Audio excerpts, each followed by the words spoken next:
Good morning बच्चा लोग, कैसे हैं आप सभी? शानदार, बेहतरीन और जबरदस्त होंगे। आज की क्लास में सभी का स्वागत है मेरे भाइयों, मेरे मित्रों, मेरे बंधुओं, मेरे सखाओं। ठीक है, आज की क्लास में सभी का स्वागत है भाई।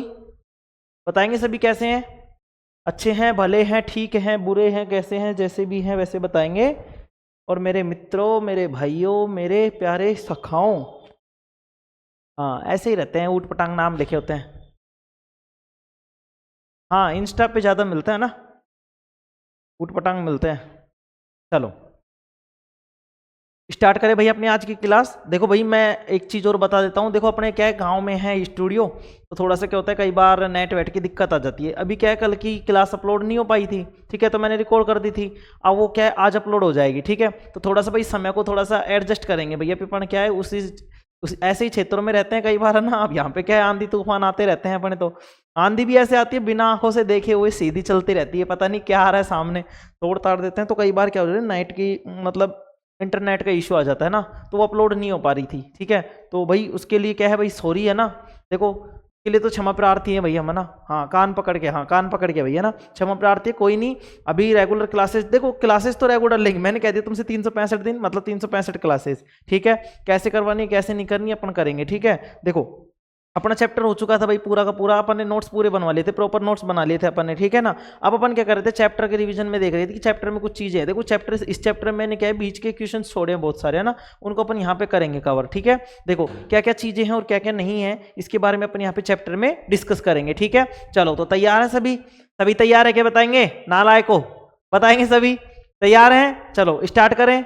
हाँ सीरियस रहते हो सर, सीरियस रहना पड़ता है बेटा, जिंदगी ऐसे ही वाट लगा देगी अगर अपन सीरियस नहीं रहेंगे तो, है ना। जिंदगी सीरियस हो जाएगी अपन सीरियस नहीं रहेंगे तो, ठीक है। चलो देखो भाई, चैप्टर 2 चल रहा था अपना, इसमें चल रहा था अम्ल, क्षारक एवं लवण। आपने पिछली कक्षा में अध्ययन किया होगा। सर हमने पिछली कक्षा में कोई अध्ययन नहीं किया, हमने मारी है मौज मस्ती, ठीक है बेटा कोई बात नहीं, मौज मस्ती मारी है हमने पिछली कक्षाओं में। हमने नहीं, आपने, आपने इसमें आपने लिखा हुआ है ना। तो आपने पिछली कक्षाओं में अध्ययन किया होगा कि भोजन का खट्टा एवं कड़वा स्वाद भोजन में विद्यमान क्रमशः अम्ल एवं क्षारक के कारण होता है। यदि आपके परिवार का कोई सदस्य अत्यधिक भोजन करने के कारण अम्लता से पीड़ित है, अरे सर कोई और सदस्य नहीं है हमारे परिवार का, हम खुद हैं, हम खुद हैं वो सदस्य जो इतना पेट वेट भर भर के ऐसे खा लेते हैं। नाला को भूख लग रही है, अभी तो मैं तो खाना खा के भी नहीं आया। देखो तो आप कौन सा उपचार सुझाएंगे, नींबू पानी, सिरका या बेकिंग सोडे का विलयन?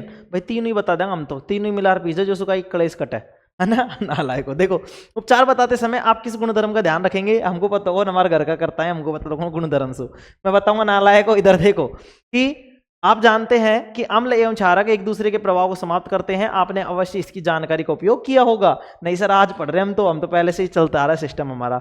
याद कीजिए कि कैसे हमने बिना स्वाद चखे ही खट्टे एवं कड़वे पदार्थों की जांच की थी। आप जानते हैं कि अम्लों का स्वाद खट्टा होता था, नीले लिटमस को लाल कर देते हैं, जबकि क्षारकों का स्वाद कड़वा होता है। ये लाल लिटमस पत्र को कैसे कर देते हैं बेटा? नीला कर देते हैं, ठीक है।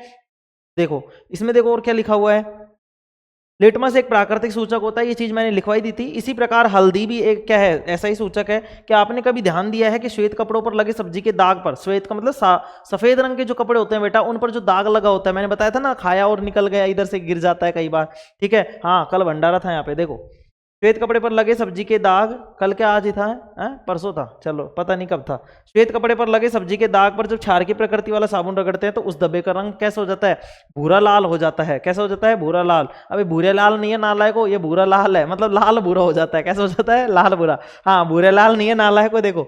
लेकिन कपड़ों को अत्यधिक जल से धोने के पश्चात तो फिर से पीले रंग का हो जाता है। अम्ल एवं क्षारक की जांच करने के लिए आप संश्लेषी सूचक मैंने बताया था जो प्रयोगशालाओं में तैयार होते हैं, जैसे कि मैथिल ऑरेंज एवं फिनोलेफ्थिलीन का भी उपयोग कर सकते हैं। इस अध्याय में हम अम्ल एवं क्षारक की अभिक्रिया के बारे में अध्ययन करेंगे। हमें जानकारी प्राप्त होगी कि अम्ल एवं क्षारक कैसे एक दूसरे के प्रभाव को समाप्त कर देते हैं। साथ ही दैनिक जीवन में पाई जाने वाली तथा उपयोग में आने वाली बहुत सी रोचक वस्तुओं के बारे में भी हम क्या करेंगे बेटा? अध्ययन करेंगे, ठीक है। देखो यहाँ पे लिटमस के बारे में, लिटमस मैंने तुम्हें बताया था, पढ़ाया था, सब कुछ मैंने समझाया था कि लिटमस क्या है, किस समूह से लिया जाता है। तो देखो लिटमस विलियन बैंगनी रंग का रंजक होता है जो थैलोफाइटा समूह के लिचेन या लाइकेन नामक पौधे से निकाला जाता है। प्राय इसे सूचक की तरह उपयोग किया जाता है। लिटमस विलियन जब न तो अम्लीय होता है न ही क्षारकीय, तब यह बैंगनी रंग का होता है। मैंने बताया था कि मूल रूप से मुख्य रूप से बेटा किस रंग का होता है, बैंगनी रंग का होता है बेटा। कैसा रंग का होता है, बैंगनी रंग का। जब ये अम्ल और क्षारक के साथ अभिक्रिया करता है तो अपना कलर को क्या करता है, बदलता रहता है तुम्हारी तरह। जैसे कोई थप्पड़ देने वाला हो तो तुम बदल जाते हो तुरंत, अपना कौन काम है दूसरा ही है ना। वैसे ये क्या करता है, अम्ल और क्षार के संपर्क में आने पर बेटा ये क्या करता है, अपना रंग बदल लेता है। मुख्यतः रंग कैसा होता है इसका, नीला रंग, मतलब बैंगनी रंग होता है। कैसा रंग होता है, बैंगनी। मुख्यतः लिटमस का रंग कैसा होता है, बैंगनी होता है। अम्ल और क्षार में आने के संपर्क में, जब ये अम्ल और क्षार के संपर्क में आता है तो बेटा अपने रंग क्या कर लेता है, बदल लेता है। ठीक है, अब अम्ल, जब ये अम्ल के संपर्क में आएगा तो कैसा हो जाएगा बेटा, लाल हो जाएगा। ठीक है, कैसा हो जाएगा, लाल हो जाएगा। और क्षार के संपर्क में आएगा तो नीला हो जाएगा। ठीक है, देखो तब यह बैंगनी रंग का होता है। बहुत सारे प्राकृतिक पदार्थ जैसे लाल पत्ता गोभी, ये मैंने तुम्हें बताया है, लाल पत्ता गोभी। हल्दी, ये भी बताई है मैंने। हाइड्रेंजिया, ये भी बताया है। पिटूनिया एवं जेरेनियम जैसे कई फूलों की रंगीन पंखुड़ियां किसी विलयन में अम्ल एवं क्षारक की उपस्थिति को सूचित करते हैं। इन्हें अम्ल क्षारक सूचक या कभी कभी केवल सूचक भी कहते हैं। क्या कहते हैं, सूचक भी कहते हैं। तो सूचक क्या होते हैं, जो अम्ल या क्षारक की प्रकृति के बारे में बताते हैं। देखो ये रहा, किसी विलयन में अम्ल एवं क्षारक की उपस्थिति को सूचित करते हैं। ये सूचित करते हैं या प्रकृति को बताते हैं, वो क्या कहलाते हैं बेटा, सूचक कहलाते हैं। मैंने तुम्हें समझाया है, लिखाया है। ठीक है, आगे बढ़ेंगे, आगे देखेंगे बेटा। देखो आपको 3 परखनलियां दी गई हैं, ये प्रश्न देखेंगे बेटा। आपको 3 परखनलियां दी गई हैं, इनमें से एक में आश्रित जल एवं शेष 2 में से एक में अम्लीय विलयन तथा दूसरे में क्षारीय विलयन है। यदि आपको केवल लाल लिटमस पत्र दिया जाता है, कैसा दिया जाता है बेटा, लाल लिटमस पत्र दिया जाता है, लाल लिटमस पत्र दिया जाता है, तो आप प्रत्येक परखनली में रखे गए पदार्थों की पहचान कैसे करेंगे। भाई देखो 3 परखनली दी है इसने, हम क्या दी है, 3 परखनली। ठीक है, देखो भाई इसने क्या दिया है, अपन को 3 परखनली दी है। चलो समझाने का ट्राई करता हूं, इधर देखते जाएंगे। ठीक है, यहाँ पे समझेंगे भाई। दिख रहा है यहाँ पे सभी को, सभी को दिख रहा है, मैं नहीं दिख रहा, मैं तो दिखूंगा भी नहीं, कोई दिक्कत नहीं। इधर देख लो, लाइव 1 2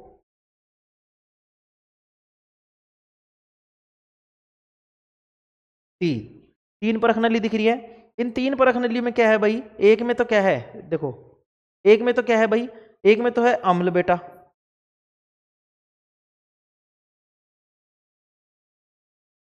नालायक, तो इसकी आंखें मार। देखो भाई मैं नहीं दिख रहा क्या तुम्हें, कोई बात नहीं, मैं दिख जाऊंगा अभी, है ना। एक बार पहले बना देता हूं मैं। 3 परखनली ले लेते हैं अपन, 1 2 3। ठीक है, 3 परखनली ले ली। इन 3 परखनलियों में बेटा अपन क्या करेंगे, इन 3 परखनलियों में एक में तो है बेटा अम्ल, एक में है क्षार और एक में है बेटा क्या, जल। ठीक है, अब इसने क्या कहा है, देखो हमें 3 परखनलियां दी गई हैं बेटा, 3 परखनलियां दी गई हैं, एक में अम्ल है, एक में क्षार है और एक में आश्रित जल है। ठीक है, अब देखो यदि आपको केवल लाल लिटमस दिया जाता है बेटा, कैसा दिया गया, मान लो लाल लिटमस दिया गया, ये मान लो लाल लिटमस दिया गया बेटा, कैसा दिया गया, लाल लिटमस दिया गया,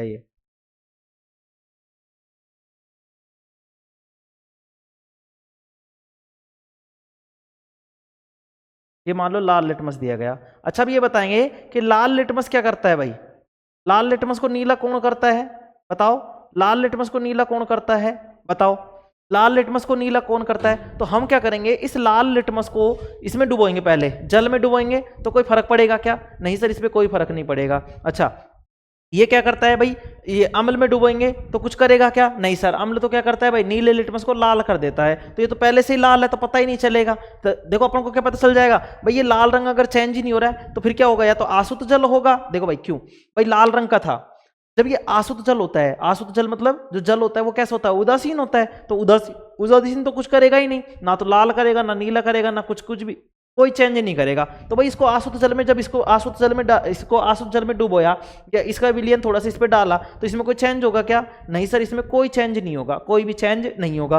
अच्छा तो ये अम्ल को डालेंगे तो सर अम्ल हमको पता है कि अम्ल जो होते हैं नीले लिटमस को लाल करते हैं बेटा, क्या करते हैं, नीले लिटमस को लाल करते हैं। तो हमने क्या किया, इस वाली परखनली को भी लेके इस पे डाला तो कोई फर्क पड़ा क्या, नहीं सर। तो हमको एक चीज पता चल गई सर कि इस पर ये 2 परखनलियां है ना, एक तो आसुत जल की और एक ये वाली कौन सी, आसुत जल की और कौन सी वाली भाई, एक अम्ल वाली, आसुत जल वाली और एक अम्ल वाली, ये दोनों तो कोई अभिक्रिया करेगी नहीं। तो तीसरी जो होगी ना बेटा, तीसरी जो होगी क्षार, क्षार क्या करते हैं, लाल लिटमस को नीला कर देते हैं बेटा, लाल लिटमस को क्या कर देते हैं, नीला कर देते हैं। जब ये लाल लिटमस को नीला कर देंगे बेटा, जब ये लाल को कैसा बना देगा, नीला बना देगा। अगर लाल लिटमस को कैसा कर देगा बेटा, अगर लाल लिटमस को नीला कर देगा ना, लाल लिटमस को नीला कर देगा इस तरीके से, इसको क्या कर देगा, अगर इसको नीला कर देगा तो हमको पता चल जाएगा कि उस परख नली में क्या है, क्षार है, उस परख नली में क्या है, क्षार है। तो इसमें क्या लिखेंगे कि हम तीनों परख नलियों को जांच करेंगे और जो लाल लिटमस है वो क्षार के संपर्क में आते कैसे हो जाएगा, नीले रंग का हो जाएगा। कैसे रंग का हो जाएगा,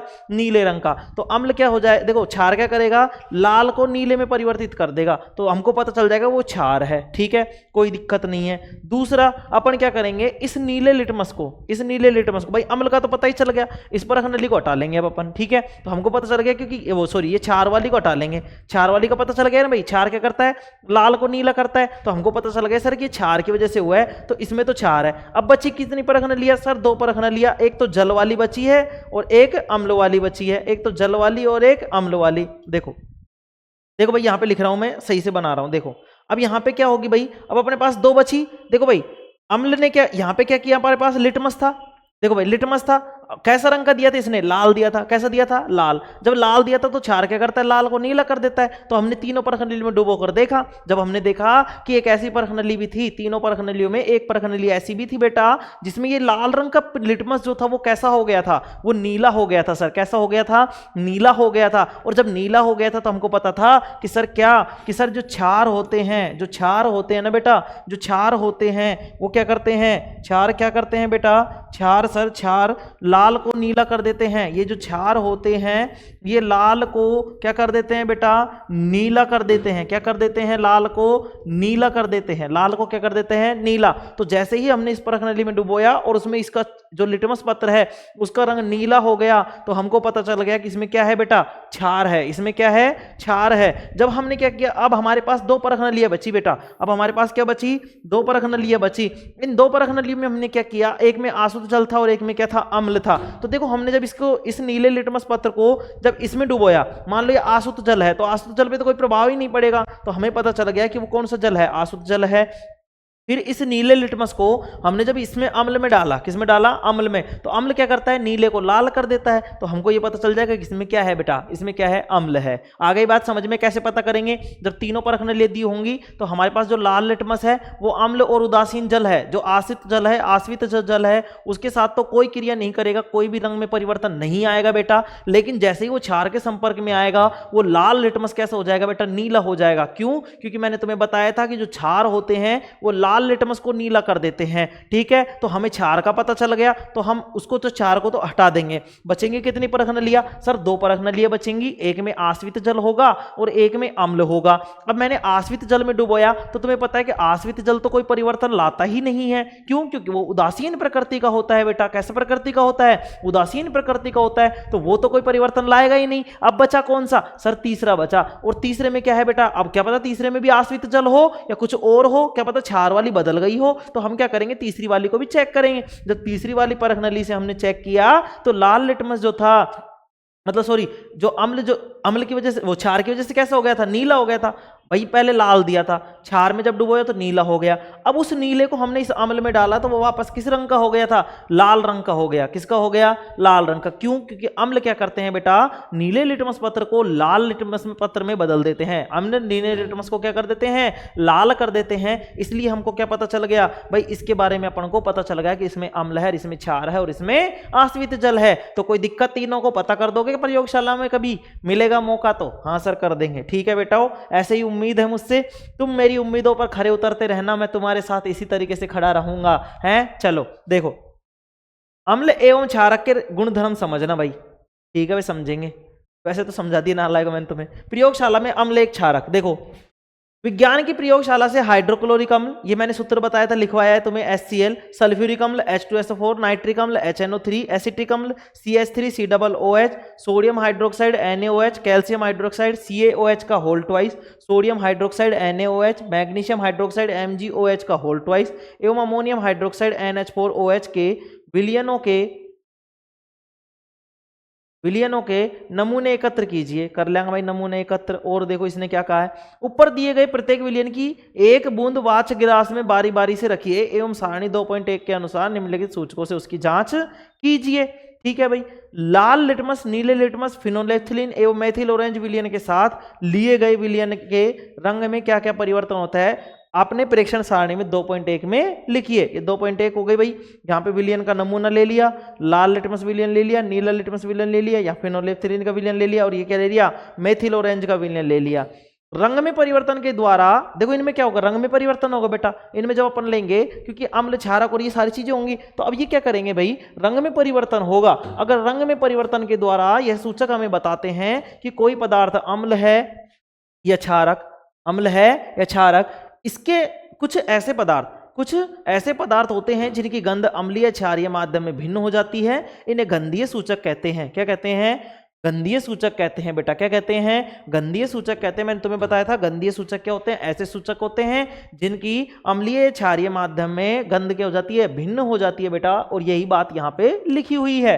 आगे देखेंगे, बारीक कटी हुई प्याज तथा स्वच्छ कपड़े के टुकड़े को एक प्लास्टिक के थैले में ले लीजिए, थैले को कसकर बांध दीजिए तथा पूरी रात फ्रिज में रहने दीजिए। अब इस कपड़े के टुकड़े का उपयोग अम्ल एवं क्षारक की जांच के लिए किया जा सकता है। क्यों, क्योंकि ये कैसे व्यवहार करेगा, लिटमस पत्र की तरह व्यवहार करेगा बेटा। कैसा करेगा, लिटमस पत्र की तरह। ठीक है, इसमें से 2 टुकड़े लीजिए। सॉरी, ये देखो प्याज था ना, प्याज किसका था बताओ, प्रतीक, मतलब तीक्ष्ण गंध होगी किसके साथ, अम्ल के साथ, और क्षार के साथ कोई गंध नहीं, मतलब कोई परिवर्तन नहीं होगा। तो देखो मतलब कोई गंध नहीं होगी। तो देखो इसमें से 2 टुकड़े लीजिए एवं उनकी गंध की जांच कीजिए। इन्हें स्वच्छ सतह पर रखकर उनमें से एक टुकड़े पर तनु HCl विलयन की कुछ बूंदे एवं दूसरे पर तनु NaOH विलयन की कुछ बूंदे डालिए। दोनों टुकड़ों को जल से धोकर उनकी गंध की पुनः जांच कीजिए। ये तुम्हारे काम है भाई, घर पे करना, ठाले पे नालायक हो। देखो अपने प्रेक्षणों को लिखिए। अब थोड़ा तनु वैनिला एवं लौंग का तेल लीजिए एवं इनकी गंधों की जांच कीजिए। एक परख नली में तनु HCl विलयन एवं दूसरी में तनु NaOH का विलयन लीजिए। दोनों में तनु वैनिला एसेंस की कुछ बूंदे, वैनिला एसेंस लिखवाया था ना मैंने भाई, ठीक है, कुछ बूंदे डालकर उसे हिलाइए। उसकी गंध की पुनः जांच कीजिए, यदि गंध में कोई बदलाव है तो उसे दर्ज कीजिए। इसी प्रकार तनु HCl एवं NaOH के साथ लौंग के तेल की गंध में आए परिवर्तन की जांच कर अपने प्रेक्षण को दर्ज कीजिए। अब देखो भाई ये सारी जांच क्या है जो मैंने लिखाई है ना, तुम्हें इसमें लिखाई है सर आपने, बेटा मैंने एक सारणी लिखवाई थी जिसकी मैंने तुम्हें वो मतलब पूरी की पूरी ट्रिक बताई थी। ठीक है, उसकी वो सारी चीजें इसी की है। ठीक है, अब तुम्हें ये तो पता है ये क्षार है, ये अम्ल है, तो इसके साथ क्या परिवर्तन होगा क्या नहीं होगा। ठीक है, तो वो सारणी इसलिए मैंने याद करने के लिए कही थी। कहीं ये देखो किताब की चीजें हैं भाई, ये किताब में है कि नहीं है, किताब में से पूछ सकता है ना भाई, पेपर में पूछ सकता है कि नहीं पूछ सकता, पूछ सकता है सर, तो मैंने तुम्हें कराया है बेटा। ठीक है, चलो आपके प्रेक्षण के आधार पर वैनिला, प्याज एवं लौंग के तेल में से किसे गंधीय सूचक की तरह उपयोग किया जा सकता है। अम्ल एवं क्षारक के रासायनिक गुणधर्मों को समझने के लिए आइए कुछ और क्रियाकलाप करते हैं। अम्ल एवं क्षारक के धातु के साथ कैसे अभिक्रिया करते हैं। देखो इसमें क्या है भाई, इसमें क्या किया है, ये वाला प्रयोग मैंने तुम्हें बता दिया था कैसे क्या करते हैं भाई। इसमें देखो इसमें क्या किया है, देखो एक परख नली में लगभग 5 ml तनु सल्फ्यूरिक अम्ल लीजिए और इसमें दानेदार जिंक डाल दीजिए। दानेदार जिंक के टुकड़ों के सतह पर आप देखिए क्या देखते हैं भाई, छोटे छोटे बुलबुले देखते हैं। उत्सर्जित गैस के साबुन के विलयन से प्रवाहित कीजिए। जो गैस बनी है उसको क्या करेंगे भाई, देखो यहाँ पे देखो, हाँ उसमें तो तुम्हें क्या है उस तरीके से सही नहीं बता पाया था, इसमें देखेंगे। देखो भाई यहाँ पे क्या किया, अपने पास एक स्टैंड लगा हुआ है, इसको बोलते हैं क्या बोलते हैं, इसको परख नली स्टैंड बोलते हैं बेटा। क्या बोलते हैं, परख नली स्टैंड बोलते हैं। इसको बोलते हैं बेटा परख नली। क्या बोलते हैं बेटा, परख नली बोलते हैं। ये क्या है, रबर की कोर्क है, ये प्रवाह नली है। ठीक है, ये स्टैंड है, यहाँ पे ये क्या है, परख नली मैंने बताई दिया। इसमें जो ये डाला हुआ है वो तनु सल्फ्यूरिक अम्ल है। ये जो ब्लैक ब्लैक दिख रहा है ये क्या है, जिंक के टुकड़े हैं बेटा। और जो ये गोल गोल दिख रहे हैं वो गैस के बुलबुले हैं, जो गैस बन रही है। ठीक है, अब ये गैस जो बनेगी, अब ये गैस हल्की होती है बेटा। क्या होती है, हल्की। जब तुम नवी क्लास में जब तुमने पढ़ा होगा पहले चैप्टर में वस्तुओं के गुण धर्म, मतलब उसमें तो आपने ठोस पढ़ा होगा, द्रव पढ़ा होगा और गैस पढ़ा होगा, पदार्थों के गुण। ठीक है, तो उसमें पढ़ा होगा। तो उसमें क्या होती है, जो देखो गैस होती है वो क्या होगी, हल्की होगी। तो जब बेटा हल्की गैस, ये गैस क्या होगी, हल्की होगी। जब हल्की होगी तो यहां से प्रवाहित होकर ये इसमें आएगी कि नहीं आएगी। यहां हमने साबुन का पानी रखा है बेटा। क्या रखा है, साबुन का पानी रखा है। और जब इस साबुन के पानी में गुड़ गुड़ गुड़ गुड़ गुड़ गुड़ गुड़ गुड़ होगी बेटा, तो इसमें से बुलबुले बनेंगे और ये बुलबुले क्या होने लगेंगे, उड़ने लगेंगे। क्यों, क्योंकि हल्की गैस है बेटा। अब ये बुलबुले उड़ने लगेंगे तो ये ऊपर की तरफ उड़ेंगे, और ये उड़ेंगे तो अपन यहाँ पे एक मोमबत्ती लेंगे, मोमबत्ती को इनके पास लेके जाएंगे और ये बचेंगे फट फट फट। क्या बचेंगे, फट फट फट फट की ध्वनि उत्पन्न होगी। इसी को बेटा हम पोप टेस्ट बोलते हैं। क्या बोलते हैं? पोप टेस्ट बोलते हैं। देखो देखो, अब यहाँ पे क्या कहते हैं, साबुन के विलयन में बुलबुले क्यों बनते हैं? क्योंकि बेटा गैस थी। कौन सी गैस थी सर? हाइड्रोजन गैस थी। क्यों थी? क्योंकि धातु के साथ जब भी अम्ल की अभिक्रिया करवाते हैं तो हाइड्रोजन गैस बनती है। जलती हुई मोमबत्ती को गैस वाले बुलबुले के पास ले जाइए, ले गए। आप क्या परीक्षण करते हैं? सर हम तो बम फोड़ते हैं, फटफट की ध्वनि आती है। ठीक है, कुछ अन्य अम्ल जैसे इनके साथ भी क्रियाकलाप दोहराइए, दोहरा देंगे, कोई दिक्कत नहीं, सबके साथ होगा। ठीक है, चलो देखो ये अभिक्रिया देख ली भाई सभी ने। चलो ये चित्र देख लिया अपन ने, आगे बढ़ते हैं। ध्यान दीजिए कि ऊपर दी गई अभिक्रियाओं में धातु अम्लों से हाइड्रोजन परमाणुओं का हाइड्रोजन गैस के रूप में विस्थापन करती हैं और एक यौगिक बनते हैं जिसे लवण कहते हैं। अम्ल के साथ धातु की अभिक्रिया को इस प्रकार व्यक्त कर सकते हैं। मैंने बताया था कि अम्ल और धातु आपस में करके लवण और हाइड्रोजन गैस बनाते हैं बेटा, लवण और हाइड्रोजन गैस बनाते हैं। चलो आगे देखेंगे। ठीक है, एक परखनली में जिंक के कुछ दानेदार टुकड़े लीजिए, उसमें 2 ml सोडियम हाइड्रोक्साइड का घोल मिलाकर उसे गर्म कीजिए। सोडियम हाइड्रोक्साइड मतलब NaOH, मतलब ये भी क्षार है। ठीक है, तत्पश्चात एक प्रक्रिया दोहराइए। तो अब देखो यहाँ पे क्या होगा, ये तो अम्ल के साथ थी, अब ये पे क्या है? क्षार है भाई। NaOH क्या होता है? NaOH क्या होता है?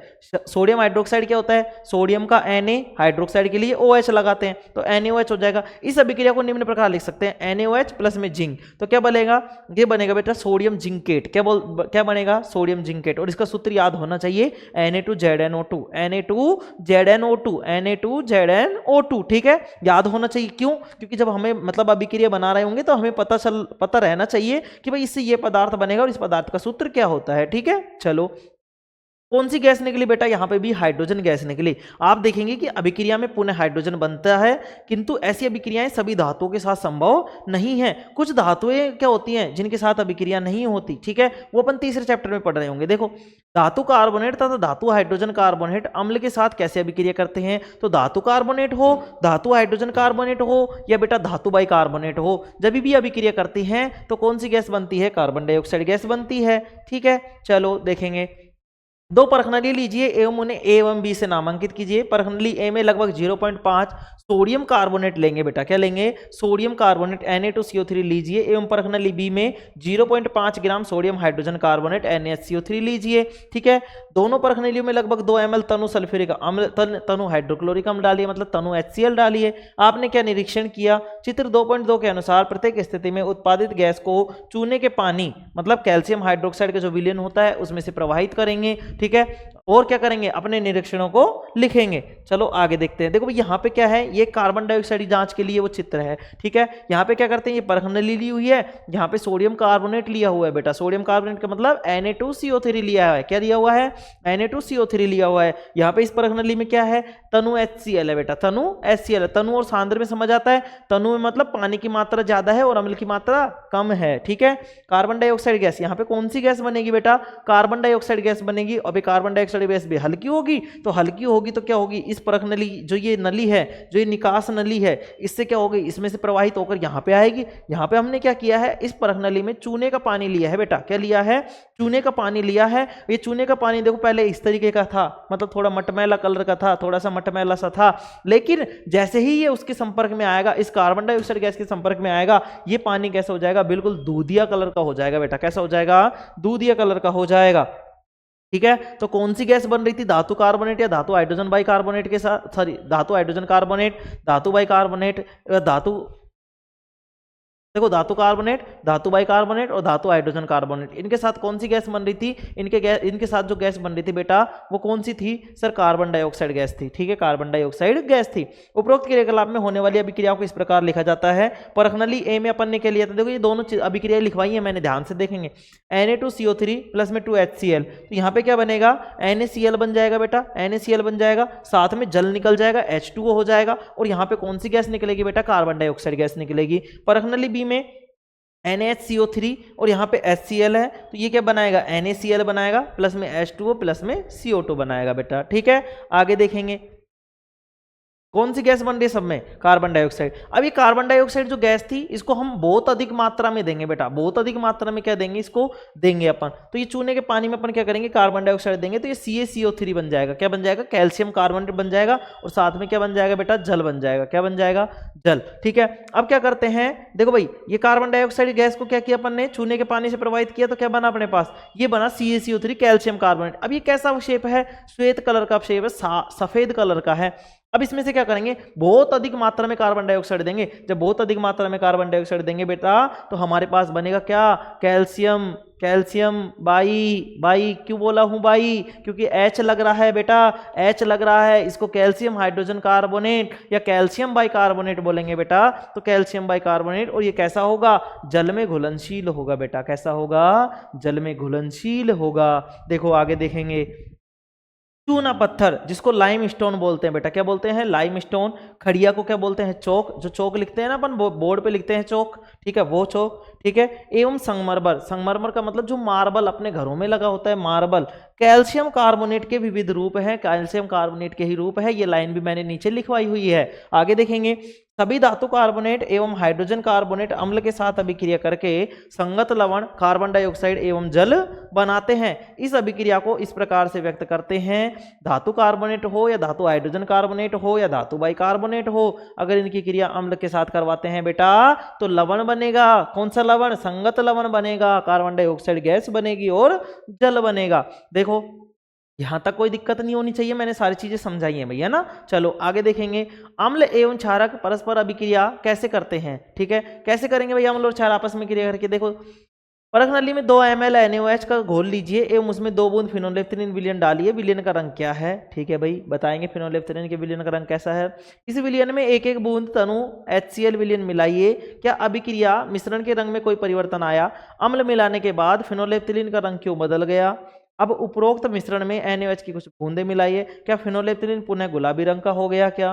ठीक है, आपके विचार से ऐसा क्यों होता है। देखो बेटाओ, फिनोलेफ्थलीन कैसे रंग का होता है, पहली बात तो यही कि जो फिनोलेफ्थलीन होता है बेटा वो गुलाबी रंग का होता है। कैसे रंग का होता है, गुलाबी रंग का। तो जैसे हम उसमें अम्ल डालेंगे, क्या डालेंगे, अम्ल डालेंगे। ठीक है, देखो अम्ल डालेंगे बेटा। अब देखो बताओ, फिनोलेफ्थलीन के लिए मैंने क्या बताया था, फिरंगी। फिरंगी मतलब अम्ल के साथ तो रंगहीन होगा। कैसा होगा, रंगहीन। और उसके साथ कैसा हो जाएगा, गुलाबी हो जाएगा। कैसा हो जाएगा, गुलाबी। कैसा हो जाएगा बेटा, गुलाबी। तो देखो एक चीज यहाँ पे, एक चीज समझेंगे कि क्षार के साथ तो कैसा हो गया था वो, देखो यहाँ पे क्या होगा, अम्ल के साथ बदल जाएगा। अम्ल के साथ तो रंगहीन हो जाएगा बेटा। कैसा हो जाएगा, रंगहीन। लेकिन जैसे ही क्षार को मिलाएंगे, क्षार के साथ मिलाएंगे, वो क्या हो जाएगा, वापस गुलाबी रंग का हो जाएगा। फिरंगी वाली याद है ना ट्रिक, फिरंगी। तो फिनोलेफ्थलीन जो होता है उसके साथ रंगहीन होता है, और ऐसे कैसा होता है, गुलाबी। ये याद करवाने के, देखो तुम्हें मतलब याद करने की जरूरत ही नहीं, मैंने सारी चीजें तुम्हें करवा रखी है। देखो उपरोक्त क्रियाकलाप में हमने प्रेक्षण किया कि अम्ल द्वारा क्षारक का प्रेक्षित प्रभाव तथा क्षारक द्वारा अम्ल का प्रभाव समाप्त हो जाता है। अभिक्रिया को इस प्रकार लिख सकते हैं। कैसे लिख सकते हैं कि NaOH प्लस में HCl, तो यहाँ का Na और यहाँ का Cl दोनों मिलेंगे और NaCl बना लेंगे, और यहाँ पे H2O गैस क्या हो जाएगी बेटा, बाहर निकल जाएगी। अम्ल एवं क्षारक की अभिक्रिया के परिणाम स्वरूप लवण तथा जल प्राप्त होते हैं तथा इसे उदासीनीकरण अभिक्रिया कहते हैं। मैंने लिखाया था उदासीनीकरण अभिक्रिया किसे कहते हैं, ऐसी अभिक्रिया जिसमें अम्ल एवं क्षार आपस में क्रिया करके लवण व जल बनाते हैं। क्या बनाते हैं, लवण व जल बनाते हैं। ठीक है, इसी अभिक्रिया को क्या कहते हैं, उदासीनीकरण अभिक्रिया कहते हैं। सामान्यतः उदासीनीकरण अभिक्रिया को निम्न प्रकार लिखा जाता है, इस प्रकार लिखा जाता है। क्या, क्षारक प्लस में अम्ल बराबर में क्या हो जाएगा, लवण और जल हो जाएगा। क्या हो जाएगा, लवण व जल हो जाएगा। ठीक है, चलो आगे देखेंगे बेटा, अम्लों के साथ धात्विक ऑक्साइड की अभिक्रियाएं। धात्विक ऑक्साइड जब अभिक्रिया करती है तो धात्विक ऑक्साइड की प्रकृति कैसी होती है, क्षारीय है। तो अम्लों के साथ जब क्रिया करेंगी तो कैसे व्यवहार करेंगी, कैसे व्यवहार करेंगी, ये धात्विक ऑक्साइड किस प्रकार का व्यवहार करेंगे, सर क्षारीय माध्यम की तरह व्यवहार करेंगी, और अम्ल और क्षार आपस में क्रिया करके लवण और जल बना रहे होंगे। तो बीकर में कॉपर ऑक्साइड की अल्प मात्रा लीजिए। जब बीकर है अपने पास, इसमें क्या लेंगे, कॉपर ऑक्साइड की मात्रा लेंगे। ठीक है, थोड़ी सी हिलाते हुए इसमें धीरे धीरे तनु हाइड्रोक्लोरिक अम्ल मिलाइए। विनयते के रंग पर ध्यान दीजिए, कॉपर ऑक्साइड का क्या हुआ। ठीक है भाई, आप देखेंगे कि विलयन का रंग नील हरित हो जाएगा। मतलब पहले कैसा था कॉपर सल्फेट का विलयन, नीले रंग का था बेटा। कैसे रंग का था? नीले रंग का। लेकिन अब जैसे जैसे उसमें अपन ने बूंद मिलाकर उसको हिलाया तो वो कैसा रंग का हो गया सर? वो नीला भी था और हरा भी था। मतलब नीले और हरे का मिक्सचर था सर। कैसा था? नीले हरे का मिक्सचर था सर। तो नीले हरे का मिक्सचर मतलब जैसे समझो, जैसे मान लो ये रहा, देखो जैसे समझो भाई, ये तो कैसा है भाई? ये अपने पास नीला हो गया। चलो इसको तो छोड़ो, अपन उसमें ले लेते हैं। लो इसमें हो गया, ये नीला हो गया भाई। ये कैसा हो गया? नीला। ठीक है। अब इसमें अगर हरा और मिला दें, देखो हरा कैसे हो जाएगा भाई, इसको देखते हैं अभी। हरा, ये मानो ये हरा हो गया, ये मान लो ये हरा हो गया। अब इन दोनों को मिक्स कर दें, इन दोनों को क्या कर दे? मिक्स कर दे। तो कैसा हो जाएगा? ये बन जाएगा भाई नीला हरित। इस तरीके का बन जाएगा, नीला और हरा इस तरीके का बन जाएगा भाई। ठीक है। कैसा बन जाएगा? इस तरीके का। मतलब ये ना तो नीला होगा ना हरा होगा, दोनों का मिक्सचर होगा बेटा। कैसा होगा? दोनों का मिक्सचर होगा। ठीक है। चलो आगे बढ़े, चलो आगे बढ़ते हैं। ठीक है। तो ये देखो ये धात्विक ऑक्साइड के साथ अभी अब देखो इसमें देखो कॉपर, देखो आप देखेंगे कि विलयन का रंग नील हरित हो जाएगा एवं कॉपर ऑक्साइड घुल जाता है। विलयन का नील हरित रंग अभिक्रिया में कॉपर सेकंड क्लोराइड के बनने के कारण होता है। क्या बनता है भाई? Copper chloride. अब ये दो क्या है बेटा? ये क्या होता है? इसके रूप होते हैं बेटा, कॉपर फर्स्ट, कॉपर सेकंड। ठीक है। ये आप बीएससी एमएससी में पढ़ोगे, अभी अपने काम की चीज है नहीं। ठीक है। तो सर इसमें किताब में क्यों दे दिया? बेटा जो बनता है वही तो बताएंगे, लेकिन कैसे क्या बनता है, ये क्या चीज है, वो अपनों को बाद में पता चलेगी। ठीक है। आगे देखेंगे। धातु ऑक्साइड एवं अम्ल के बीच होने वाली सामान्य अभिक्रिया को इस प्रकार लिख सकते हैं। धातु ऑक्साइड प्लस में अम्ल लवण और जल बनाते हैं बेटा। अब उपरोक्त अभिक्रिया के लिए समीकरण लिखकर उसे संतुलित कीजिए। क्षारक एवं अम्ल की अभिक्रिया के समान ही धात्विक ऑक्साइड अम्ल के साथ अभिक्रिया करके लवण व जल प्रदान करते हैं, अर्थात धात्विक ऑक्साइड को क्षारकीय ऑक्साइड भी कहते हैं। ये वाली चीज मैंने पहले ही लिखवा दी थी। धात्विक ऑक्साइड को अम्लीय बोलेंगे। क्या बोलेंगे? अम्लीय बोलेंगे। इसमें तो कोई दिक्कत थी नहीं। अब आ जाते हैं अपने पास प्रश्न। बेटा प्रश्न आ जाते हैं। देखो अब मैं जल्दी जल्दी रिपीट करूंगा। ठीक है। प्रश्नों को तुम करने का ट्राई किया करो। ठीक है ना। देखो मैं ऐसे करता हूँ, ग्रुप बनाने का ट्राई करता हूँ। आज अगर ग्रुप बन जाता है तो मैं कल तुम्हें उसमें मतलब जो पीडीएफ थी पिछले क्लास की जो फर्स्ट चैप्टर वाली थी वो भी डाल दूंगा। कुछ पेपर्स हैं, कुछ नोट्स हैं वगैरह, जो कुछ भी है वो उसी ग्रुप में डाल दिया करूंगा। ठीक है। ठीक है। चलो हाँ, किस नाम से बनाऊंगा? किस नाम से? देखो हाँ, अगर ग्रुप का नाम हुआ बेटा, ग्रुप का नाम हो सकता है मैं ये रखूं GANESHI, गणेशी। क्यों रखना है गणेशी? ये कुछ सीक्रेट बातें हैं, है ना, बता नहीं सकते। GANESHI। ठीक है। होगा तो इस नाम से मैं डाल दूंगा। इस नाम से अगर कोई ग्रुप मैं बनाऊंगा तो ग्रुप बनाऊंगा इस नाम से। ठीक है। फिर मैं तुम्हें उसमें डाल दूंगा। ठीक है। तो उस पर आप जुड़ते रहना, आराम से लेते रहना। अभी देखो सर भी ट्राई कर रहे हैं, अगर कैलकुलस क्लासेस का नाम से ही बन जाता है तो उसमें डाल देंगे, लेकिन अपन भी बना लेंगे, कोई दिक्कत वाली बात नहीं है। ठीक है। उस पर पर्सनली कुछ बातें होंगी, जो कुछ भी होगा पोल पे, मतलब क्वेश्चन वगैरह जो कुछ भी डलेगा मैं डाल दूंगा। ठीक है। पोल वगैरह सब सीख जाओगे धीरे धीरे, है ना, मैं सिखा दूंगा, कोई दिक्कत नहीं। देखो पीतल एवं तांबे के बर्तनों में दही एवं खट्टे पदार्थ क्यों नहीं रखने चाहिए? तो बेटा ध्यान से सुनेंगे। पीतल एवं तांबे ये दोनों क्या है? धातुएं हैं। देखो मैं तुम्हें थोड़ा जल्दी जल्दी बताऊंगा। ठीक है। अपन बाद में मैंने बताई थी, तुम्हें क्वेश्चन आंसर में डाल दूंगा, कोई दिक्कत वाली बात नहीं है। पीतल एवं तांबे के बर्तनों में दही एवं खट्टे पदार्थ क्यों नहीं रखने चाहिए? इसलिए नहीं रखने चाहिए सर क्योंकि जो पीतल और तांबा है ये सर धातुएं हैं। क्या है?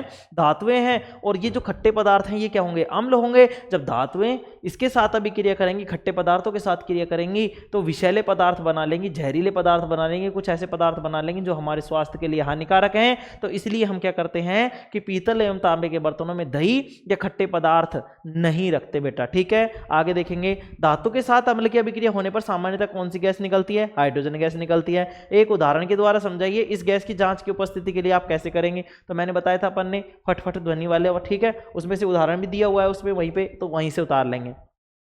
कोई धातु यौगिक ए तनु हाइड्रोक्लोरिक अम्ल के साथ अभिक्रिया करता है तो बुदबुदाहट उत्पन्न होती है। इससे उत्पन्न गैस जलती हुई मोमबत्ती को बुझा देती है। अब अच्छा देखो, अब यहाँ पे एक चीज आती है अपने पास कि मोमबत्ती को बुझाने के लिए कौन सी गैस चाहिए होगी भाई? सर फूंक। हाँ बेटा फूंक तो होती है, लेकिन तुम्हें देखो हमारे शरीर से बाहर निकल रही है ना फूंक। अगर फूंक बाहर निकल रही है तो कार्बन डाइऑक्साइड तो जरूरी है। कौन सी गैस जरूरी है? हाँ सर कार्बन डाइऑक्साइड गैस जरूरी है। भाई फूंक दे रहे हो ना तुम, अब फूंक दी है तो मतलब क्या हो गया? बाहर निकली। कौन सी गैस निकली है बेटा? कार्बन डाइऑक्साइड गैस निकली है। और जब ये कार्बन डाइऑक्साइड गैस जलती हुई मोमबत्ती को बुझा देगी तो हमें पता चल जाएगा कौन सी गैस होगी, वो कार्बन डाइऑक्साइड गैस होगी। तो कोई धातु यौगिक है, कोई धातु का यौगिक का कोई धातु नहीं है, कोई धातु का यौगिक है। मतलब कौन सा है? कौन सा है? धातु कार्बोनेट होगा या धातु बाइकार्बोनेट होगा, धातु हाइड्रोजन कार्बोनेट होगा। उनसे क्रिया करके जब अम्ल के साथ बेटा वो क्रिया करेंगे तभी तो हमारे पास क्या बनेगी? अभिक्रिया करके क्या बनेगा भाई बताओ? कार्बन डाइऑक्साइड गैस बनेगा सर। तो देखो कोई धातु यौगिक ए तनु हाइड्रोक्लोरिक अम्ल के साथ अभिक्रिया करता है तो बुदबुदाहट उत्पन्न होती है। इससे उत्पन्न गैस जलती हुई मोमबत्ती को बुझा देती है। यदि उत्पन्न यौगिकों में एक से कैल्शियम क्लोराइड है, क्या है भाई? कैल्शियम क्लोराइड है, तो इस अभिक्रिया के लिए संतुलित रासायनिक समीकरण लिखिए। चलो मैं लिख देता हूं इसको, तो ठीक है। चलो 1 मिनट टाइम देख लेता हूं, 34 मिनट हुए हैं भाई। आधा चैप्टर देखते हैं। देखो भाई समझेंगे यहाँ पे, क्या समझेंगे? चलो यहाँ पे वो करता हूं। देखो भाई कोई धातु यौगिक है, मान लो ये धातु का यौगिक है, धातु यौगिक ए, इसकी अभिक्रिया करवाना है बेटा तनु किसके साथ? हाइड्रोक्लोरिक अम्ल के साथ। तो क्या हो जाएगा? तनु HCl हो जाएगा बेटा। क्या हो जाएगा? तनु HCl। ठीक है, अब ये तनु HCl हो गया, ये तनु HCl हो गया। अच्छा अब ये बताओ कि जब ये तनु HCl हो गया, ठीक है, जब ये तनु HCl हो गया, तनु HCl हो गया, इसके साथ अगर अभिक्रिया करवाऊं तो इसने क्या कहा है? देखो यदि उत्पन्न यौगिकों में एक से कैल्शियम क्लोराइड है, एक तो क्या है बेटा? कैल्शियम क्लोराइड, मतलब CaCl, क्या है? CaCl2, CaCl2 है बेटा। क्या है? CaCl2। इसको संतुलित बाद में करेंगे, संतुलित करना है तो यहाँ पे 2 लगा लो। ठीक है, अब 2 लगा लिया। तो अब देखो इसने क्या कहा है? यदि उत्पन्न यौगिकों में से एक में से तो क्या है भाई? कैल्शियम क्लोराइड है। ये हो गया कैल्शियम क्लोराइड। ठीक है, अब देखो भाई कैल्शियम क्लोराइड है, यहाँ पे तो ओनली Cl है, हमको Ca भी चाहिए। क्या चाहिए? Ca, है ना। अब देखो अब क्या करेंगे बताओ? यहां से कौन सी गैस निकल सकती है बताओ? अब हमको एक चीज तो पता है सर कि इसमें से जो गैस निकलेगी ना वो CO2 निकलेगी। क्या निकलेगी? CO2। और दूसरी बात क्या कि भैया हमको ये तो पता है कि जब भी कार्बोनेट के साथ क्रिया कराए या बाइकार्बोनेट के साथ क्रिया कराए तो इधर वाली चीजें तो हमें पता है कि सर लवण बनता है, कार्बन डाइऑक्साइड बनती है और जल बनता है। ये चीज तो बता रखी है भाई मैंने तुम्हें, ये चीज तो बता रखी है ना मैंने? हाँ सर बता रखी है। अब अगर बेटा मैंने ये बात बता रखी है तो अब ये बताओ कि यहां से Ca और यहां से CO और यहां से O, तो ये क्या बन जाएगा? CaCO3। जब ये CaCO3 बन जाएगा, दिख नहीं रहा भैया ना? चलो कोई नहीं, 1 मिनट दिखाता हूं। देखो यहां पे जो A था ना भाई, वो क्या बन जाएगा? वो बन जाएगा CaCO3, इसको A दिख रहा हूं मैं, ठीक है, यहाँ पे प्लस में 2HCl हो जाएगा। कोई दिक्कत है इसमें? बताओ कोई दिक्कत आई? नहीं सर। क्यों? क्योंकि इधर की चीजें तो हमें पता ही थी और ये वाली अभिक्रिया तो हमने सर बहुत बार की है, बहुत बार की है। हाँ सर बहुत बार की है। तो बेटा वहां पे क्या बन जाएगा? कैल्शियम कार्बोनेट बन जाएगा। तो बता दिया अपन ने इसको। तो जो ये यौगिक ए है, धातु यौगिक ए है, वो कौन सा है? कैल्शियम कार्बोनेट है। जो गैस बन रही है वो कार्बन डाइऑक्साइड गैस है। ठीक है, आगे देखेंगे बेटा, आगे देखेंगे। सभी अम्लों एवं क्षारकों में क्या समानताएं हैं? बताओ क्या समानताएं हैं? तो देखो ध्यान से सुनेंगे।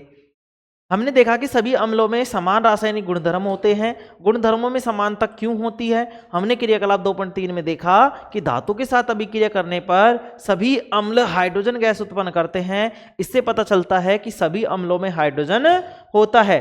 क्या पता चला बेटा कि जो हाइड्रोजन निकल रहा है ये कहां से निकल रहा है? ये सर अम्लों से निकल रहा है। जो धातुओं के साथ अभिक्रिया करके जो हाइड्रोजन गैस निकल रही है वो कहां से निकल रही है? धातुओं से निकल रही है क्या बेटा? धातुओं से नहीं सर, वो कहां से निकल रही है? अम्लों से निकल रही है बेटा। कहां से निकल रही है? अम्लों से निकल रही है। देखो इसने बताया है, इससे पता चलता है कि सभी अम्लों में हाइड्रोजन होता है।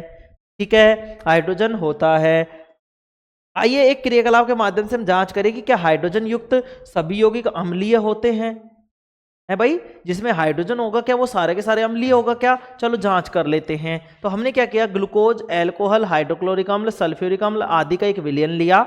एक कोर्क पर 2 कीले लगाकर कोर्क को 100 ml के बीकर में रख दीजिए। ये वाले यहां से प्रश्न पूछता है बेटा और इसको ध्यान से समझने का प्रयास करेंगे। ठीक है, चलो चित्र 2.3 के अनुसार किलो को 6 वोल्ट की बैटरी के मतलब एक बैटरी के दोनों टर्मिनलों के साथ एक बल्ब तथा स्विच के माध्यम से जोड़ देते हैं। ठीक है, यहाँ पे हमने क्या लिया है, एक रबर का कोर्क लिया है, इसमें हमने विलयन भर दिया बेटा। कौन सा विलयन है, ये अम्लीय विलयन है। यहाँ पे हमने 2 कीलें लगा दी हैं और इन कीलों से हमने 2 तारों को लगाकर कहाँ कर दिया है एडजस्ट बेटा, हमने एक बैटरी से, एक बल्ब से और एक स्विच से कर दिया। ये 6 वोल्ट की बैटरी है, यहाँ पे एक बल्ब है, यहाँ पे एक स्विच है और ये क्या है बेटा, ये बीकर है। जल में अम्ल का विलयन विद्युत चालन करता है। तो कैसे पता चलेगा, आप देखेंगे समझेंगे। अब बीकर में थोड़ा तनु HCl डालकर विद्युत धारा प्रवाहित कीजिए। इसी क्रिया को तनु सल्फ्यूरिक अम्ल के साथ दोहराइए। आपने क्या परीक्षण किया, इन परीक्षणों को ग्लूकोज एवं अल्कोहल के विलयनों के साथ अलग अलग दोहराइए। अब आपने क्या परीक्षण किया, बल्ब क्या प्रत्येक स्थिति में जलता है क्या, नहीं सर। क्यों नहीं जलता, तो इसके बारे में देखेंगे। देखो, अम्ल की स्थिति में बल्ब जलने लगता है जैसा कि चित्र 2.3 में दिखाया गया है, परंतु आप यह देखेंगे कि ग्लूकोज एवं अल्कोहल का विलयन जो है वो विद्युत का चालन नहीं करता। प्रश्न यहीं से बनता है बेटा, प्रश्न यहीं से बनता है कि ग्लूकोज एवं अल्कोहल का जो विलयन होता है, ग्लूकोज एवं अल्कोहल का जो विलयन होता है वो विद्युत का चालन नहीं करता। क्यों, तो बेटा अब यहां पे मिलेगा क्यों, ध्यान से सुनेंगे। बल्ब के जलने से यह पता चलता है कि इस विलयन में से विद्युत का प्रवाह हो रहा है। अम्लीय विलयन में विद्युत धारा का प्रवाह अम्ल में उपस्थित इन्हीं आयनों द्वारा होता है। भाई अम्लीय विलयन में जो विद्युत धारा का प्रवाह होता है वो किसके कारण होता है, इन्हीं आयनों के द्वारा होता है। अम्लों में धनायन मतलब H+ तथा ऋणायन जैसे HCl में Cl-, HNO3 में NO3-, ठीक है, CH3COOH में CH3COO-, H2SO4 में क्या SO4-, ठीक है। यहाँ पे 2 क्यों लगा, क्योंकि इसकी संयोजकता कितनी होती है, 2 होती है माइनस की। ठीक है, क्योंकि अम्ल में उपस्थित धनायन H+ है, इससे ज्ञात होता है कि अम्ल विलयन में हाइड्रोजन आयन H+ आयन उत्पन्न करते हैं तथा इसी कारण उनका गुणधर्म अम्लीय होता है। बेटा देखो यहाँ पे एक चीज समझेंगे, अम्ल थे ये सारे के सारे, HCl था, ठीक है, इसमें भी H था, HNO3 था, इसमें भी H था, ठीक है। यहाँ पे CH3COOH है, तो यहाँ पे CH3COO तो क्या है बेटा, ऋणायन है, लेकिन यहाँ पे H क्या है, धनायन है, तो ये H+ भी क्या देगा, आयन देगा और इससे विद्युत का चालन होगा।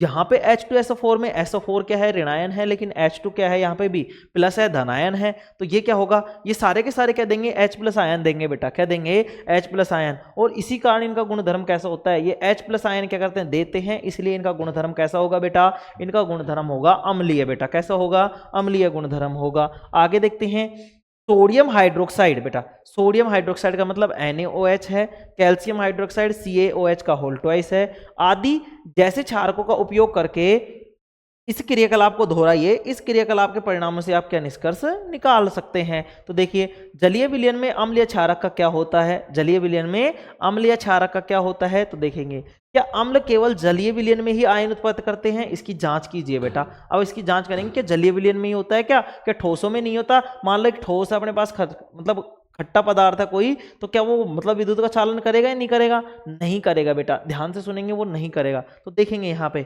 एक स्वच्छ एवं शुष्क परख नली में लगभग 1 ग्राम ठोस NaCl लीजिए तथा चित्र 2.4 के अनुसार उपकरण व्यवस्थित कीजिए। देखो इस तरीके से, ठीक है। अपन ने क्या किया है, यहाँ पे 2 परख नली ली है, एक परख नली में अपन ने क्या डाला है भाई, देखो यहाँ पे क्या लिया है अपन ने, यहाँ पे सोडियम के, देखो इस परख नली को देखेंगे पहले, ठीक है। इस परख नली में अपन ने क्या लिया है, एक इस तरीके से परख नली ली है, ये परख नली पकड़ने वाला चिमटा लिया है।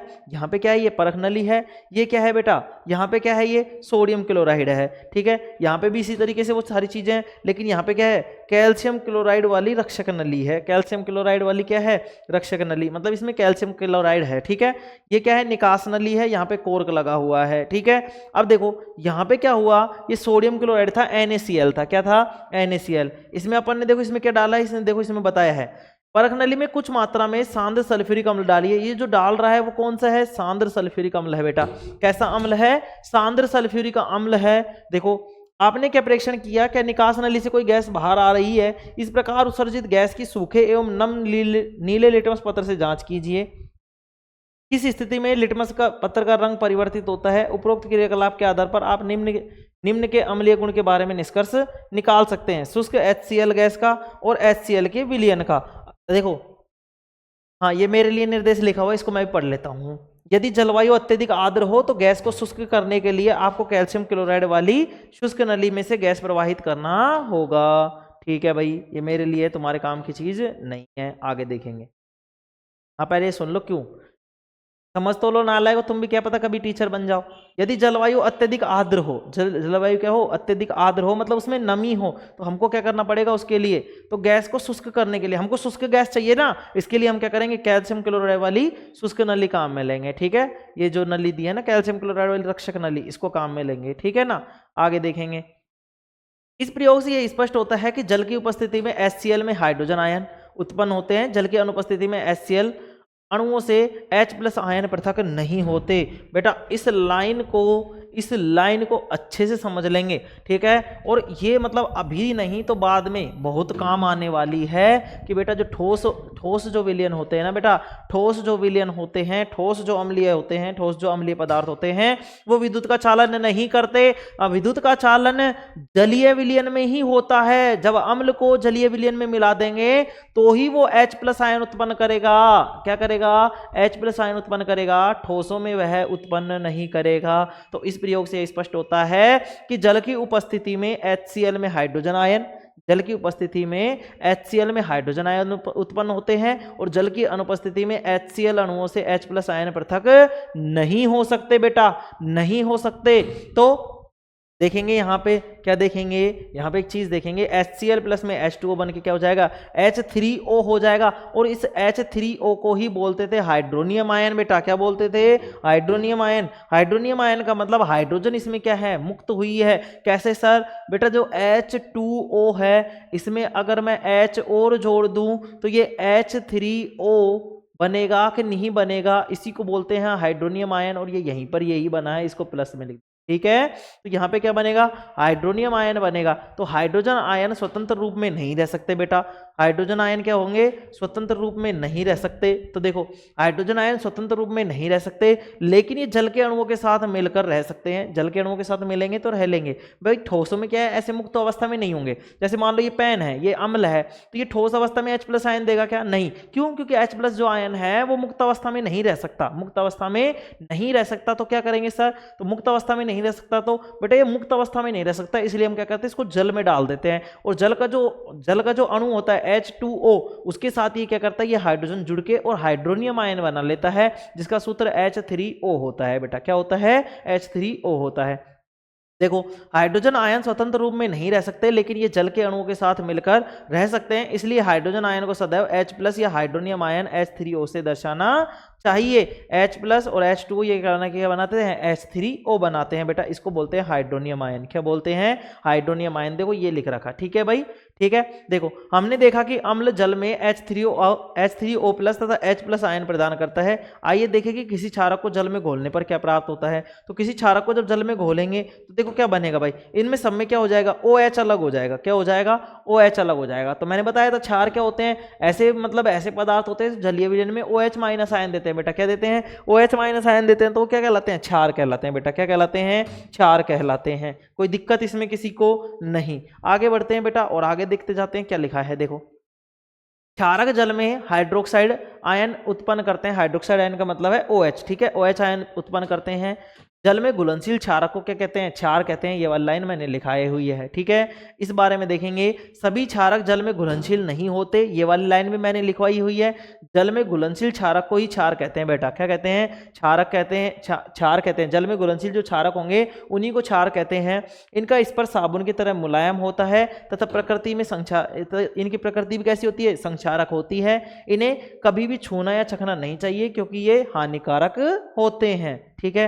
आगे देखेंगे, अब तक हम जान चुके हैं कि सभी अम्ल H+ आयन तथा सभी क्षारक OH- आयन उत्पन्न करते हैं। अतः अब हम उदासीनीकरण अभिक्रिया को निम्नलिखित रूप से व्यक्त कर सकते हैं कि अम्ल और क्षारक आपस में क्रिया करके क्या बनाते हैं, लवण व जल बनाते हैं, ठीक है। देखो यहाँ पे क्या लिखा है इसने, H+ में M और OH, MX+ में HOH बनाया इसने, ठीक है। HOH का मतलब H2O बनाया है, ठीक है। देखो यहाँ पे क्या है, आइए देखें कि अम्ल क्षारक में जल मिलाने पर क्या होता है। अब अम्ल या क्षार है उसमें जल मिला देंगे तो क्या होगा भाई, कोई तो सांद्र हो जाएगा, कोई तनु हो जाएगा। जितनी ज्यादा जल की मात्रा उतना ज्यादा तनु, जितनी ज्यादा अम्ल की मात्रा उतना ज्यादा सांद्र हो जाएगा बेटा। चलो देखो सांद्र अम्ल तथा क्षारक वाले बर्तनों में लगे चेतावनी के चिन्ह, ये क्या दिखा रहे हैं भाई, ये वाला जो चेतावनी का चिन्ह है, क्या पता कुछ भी पूछ सकता है भाई पेपर वाला। तो देखो यहाँ पे तो लाल रंग की तो बॉर्डर है बेटा, लाल रंग की बॉर्डर है, अंदर पीला रंग है, और यहाँ पे ये दिखाया हुआ है कि मतलब ये है ना भाई, ये जो परख नलियां हैं इनमें क्या है, सांद्र अम्ल है, क्या है, सांद्र अम्ल और क्षारक है, इनको कभी भी इस तरीके से छूना नहीं चाहिए क्योंकि जला देती हैं, जल सकते हैं इनसे,